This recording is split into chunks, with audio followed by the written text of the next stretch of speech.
New York के Connie island Avenue में आबाद पाकिस्तानी अमरीकी चाहते हैं कि चाहे कोई भी पार्टी जीते, नई गवर्नमेंट का फोकस आम आदमी की खुशहाली पर होना चाहिए।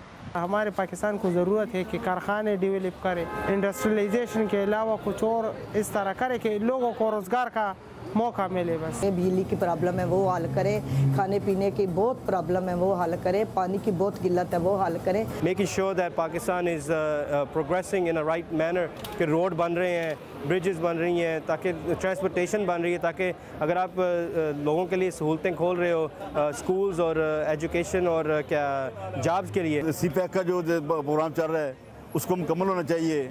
करप्शन पर काबू पाने की जरूरत पर भी लोग जोर दे रहे हैं। जो भी गवर्नमेंट आती है वो कोलिशन आती है, उन्हें एहतसाब करना चाहिए। इनकी जो बैरून मुमालिक सिरे माल हैं या प्रॉपर्टीज़ हैं उनको जब्त करें और सारा जो है वो पैसा वापस पाकिस्तान में ले जाया जाए। लोग उम्मीद कर रहे हैं कि नई गवर्नमेंट अमेरिका और पूरी दुनिया के साथ अच्छे ताल्लुकात कायम करेगी। चाइना है और ईरान है, इंडिया है, इसके साथ मिल के एक अच्छे तरीके से एक वायबल फॉरेन पॉलिसी बनानी चाहिए जो दूसरे मुल्कों के साथ भी अच्छा हो। अमेरिका के साथ अच्छी पॉलिसी होनी चाहिए, यूरोपियन कंट्रीज़ के साथ भी होनी चाहिए। पाकिस्तानी कम्युनिटी के नुमाइंदे मुल्क की सियासत में भी अपना किरदार अदा करना चाहते हैं। जो ओवरसीज़ पाकिस्तानी है वो पाकिस्तान की इकॉनमी के लिए बहुत ज़्यादा कंट्रीब्यूट करते हैं, बल्कि मैं समझता हूँ कि उन्हीं की वजह से एक हद तक मुल्क जो है ना वो चल भी रहा है। ऑन द अदर हैंड जो ओवरसीज़ के लोग हैं उनको जो है ना वो टोटली इग्नोर किया गया है। भाई हमें पहले तो राइट ऑफ वोट दें, दूसरा यह कि हमें राइट ऑफ रिप्रेजेंटेशन